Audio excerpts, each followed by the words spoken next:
The best faction of Andromeda's Edge is the Nebulon Cloud people. Now, this has to be the first faction that I ever fell in love with.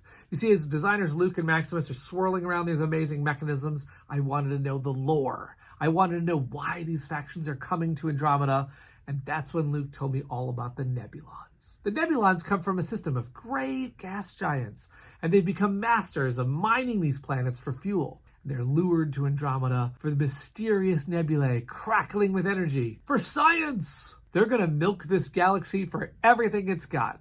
Now, how do you do that? Your first power is called gas condensers. And that says whenever you launch to the nebula or adjacent to the nebula, you're going to get an ice or a nanocarbon, your choice. That gives you a lot of focus as this faction because you know right where you want to go every turn if possible. There's a large area of nebula and there's planets and alliance spaces nearby. It's also going to focus you on specific tracks and specific planets because as you're getting ice, you're going to be eyeing those blue civilization planets where you can build great cities.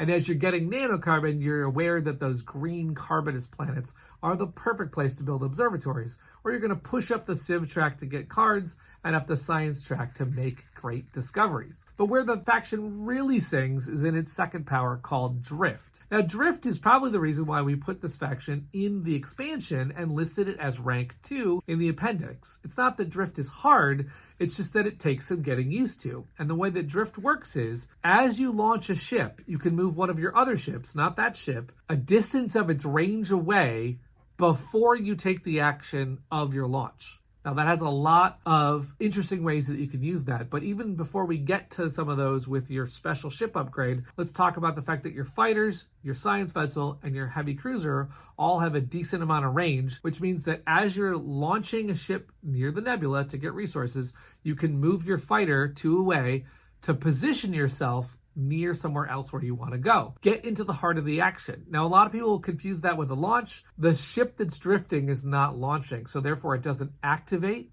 any regions, it doesn't collect any moons, it doesn't do those actions, and it doesn't trigger any raiders.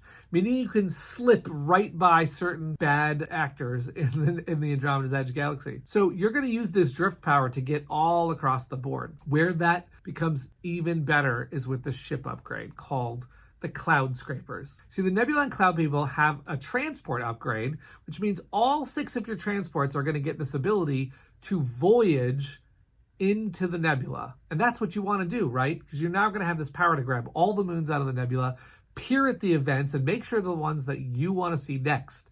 The Cloud Scrapers also give your transports a range of 2, and if you remember, Drift is going to allow you to move up to your range away.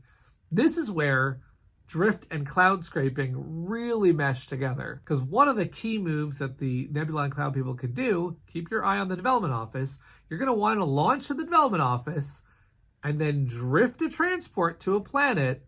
Remember, you get to drift before you've taken the full action of your launch, then do the development.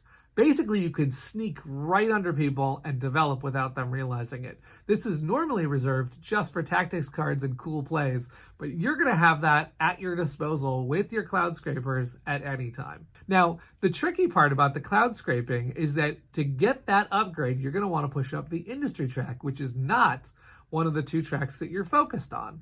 So it's going to require some very dedicated pushing by you to go get modules to push up industry just enough to get Cloud Scraping, and then make a decision if you want to keep pushing up industry or go back to your focus on science and civ. And let me tell you, as someone who's played this faction many times, I have gotten distracted by the very pretty moons of the nebula and all the things I could do that I've forgotten to build an engine to use those moons, and I've forgotten to play the rest of the game. So as Nebula and Cloud people, you can be lured into that mysterious nebulae too much.